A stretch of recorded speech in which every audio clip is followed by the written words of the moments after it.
football, breaking down the linebackers, the back part of the defensive side of the team, which is going to be a big part of where Arizona is going forward. Let's get started here on Locked On Wildcats.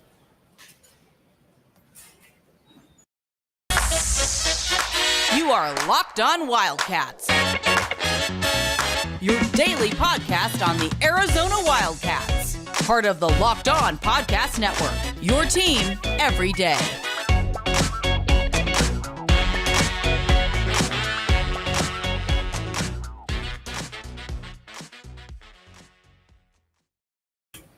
You listen to Locked On Wildcats. All right, now let's talk about the linebacking core for the University of Arizona, because if the defense is going to take a big step forward, I believe it's going to be because of the linebackers right there. And there's a lot of reasons to think that, but at first and foremost, it starts with Jacob Manu. Now, remember last year, there was a lot of questions about Jacob Manu because he was the guy that came in as part of the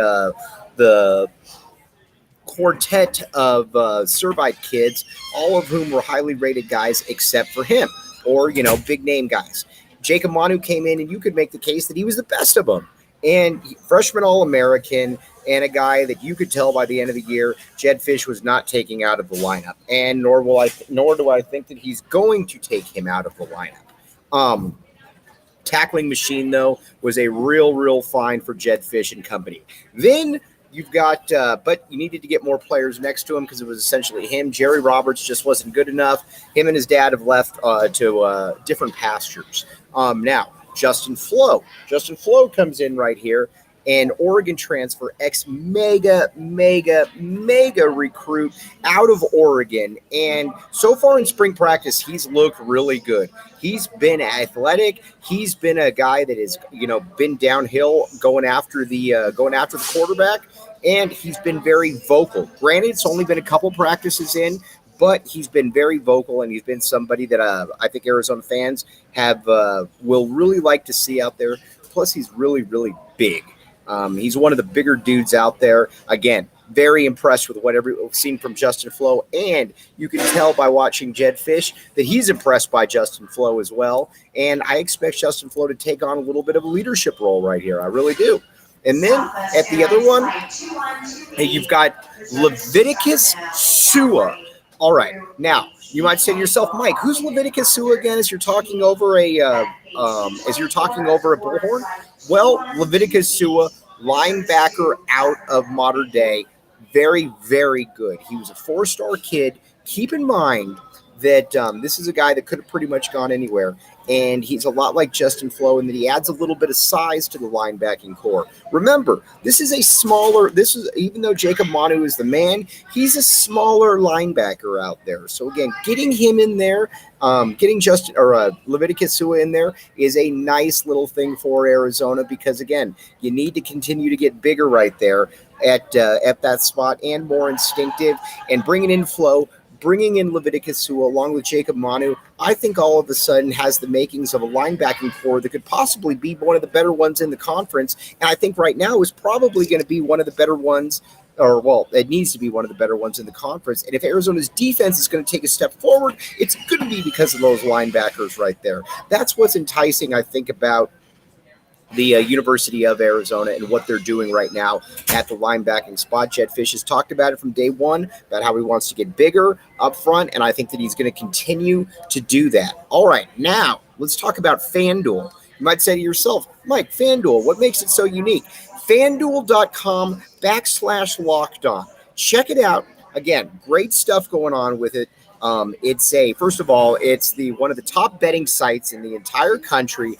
It's been around forever, and it's going to continue to be around because people use it. You can bet in-game, you can bet futures, you can bet props, you name it, they've got it again. And I would tell you that I would bet on Arizona to be the team that is going to go over the wins again. Now, listen, if you'd taken my advice last year, you might have gotten a little bit of cash right there because Arizona went over the 2.5 wins, and not only did they go over the 2.5 wins, they went way over the 2.5 wins. I think they're going to go over the 5 or whatever the number is this year. I look for 7 wins. Check it out, FanDuel.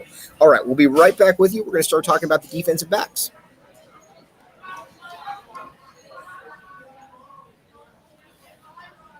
Thanks for keeping it locked on Wildcats. I'm your host, Mike Luke. Now it's time to talk about the defensive backs for the University of Arizona. First and foremost, you got to start at the cornerback positions right there. Ephesians, Prysock, and Tacario Davis. Now, Ephesians Prysock was a four-star kid out of California, bigger dude, rangy, angular, and fairly instinctive as well. Very, very good player, though. But it took him a little bit of while to get onto the field, but at the end, you could see that there was something there. And then on the other side, Tacario Davis. With Christian Roland-Wallace moving on, you're looking at these two, and you're saying that those are the two guys that I think are probably going to have to lead Arizona. And I'm not really breaking any news right there. I think that's clearly what the case is. Those are the two guys. And again, like Jedfish said, he's going to miss. He's going to miss big. Now, probably at that nickel spot, you're going to have Traden Stukes. Again, who knows exactly what happens with Traden Stukes, but an instinctive guy. Again, I'm fine with him in the nickel. Don't really like him starting. Really hoping that those other two can make that big leap right there. And then at the safety spots, it's going to be interesting because Genesis Smith, I think, is a guy that Arizona 100% wants to start. And if not start, I think that they want him out there. He's a bigger dude, long hair, hits a lot. A lot of people comparing him to an Adam Hall type, which is not a bad thing. But again, that's the guy that I think Arizona that you want if you're Arizona out there is Genesis Smith. Then at the other safety spots, it's going to be interesting because you got a DJ Warnell in there. You've got a Gunnar Maldonado. Now, I always thought the Gunnar Maldonado wasn't very good, but he certainly showed a little bit towards the end of the year. Certainly enough to continue to show more hope and more progression right there. And then, so again, that's kind of what your defensive backfield looks like. But a lot of the success of this defensive unit is going to be predicated on how this team plays up front. And while I don't know exactly where the pass rush is going to come from, we've talked about it with Deuce Davis, what exactly is going to be there. You got to be able to get that pass rush somewhere. But more so than anything, you need that linebacking core to be able to be that unit, to be able to be a top 2 to 3 unit in the conference. And honestly, I think that they can do that. Again, I expect Jacob Manu to be an all-conference guy. Justin Flo certainly has that ability. And the way I look at it is if Jacob Manu could do that, Leviticus Sua, who's even bigger and comes from a similar background, I think he can do that as well. So again, that's kind of where you're at with that linebacking core right there. So again, I think the defense improves. I don't think it's great by any means, but I do think the defense improves. Now, let's talk a little bit about the special teams right here. But let's take a quick break, and then we'll talk about it because there's some interesting names to talk about. Thanks for keeping it locked on Wildcats. I'm your host, Mike Luke. All right, special teams right now. I would love to see Speedy Luke, Fam, as we know him on this show, go ahead and get those kick returning duties. I know he's a little bit of a smaller dude. I get that, but you know what? You got to be able to use his size. You got to be able to use his burst and athleticism to be able to make plays out there. That's what he did in high school. That's why you brought him in there. And then, along with him, maybe a Brandon Johnson type. Those are the kind of guys that I want returning kicks, though. I don't want somebody like Jacob Cowing returning kicks. He's too important to what Arizona is trying to do on the offensive side of the ball. You can't have him getting hurt like he did last year. Those are the guys, though, that I look at. I'm like, all right, I'd like to see them return kicks. And then at the kicker position, totally cool with what you got. You got Tyler Loop. I know he doesn't have the biggest leg in the world, but I don't need the biggest leg in the world. I just need a guy that can be able to connect on kicks from 40 yards in, and we'll deal with the rest. We've dealt with kickers that can't kick the ball beyond 20 yards, and they're kicking it in the butt of the linemen and stuff like that. Tyler Loop is a step above that. And Kyle Ostendorf, another punter right there that has in the past shown a lot. But again, I look for the defensive side of the ball and the special teams to be improved. I don't think it's going to be the strength of the team because, as we talked about, I believe the strength of the team will be the offense.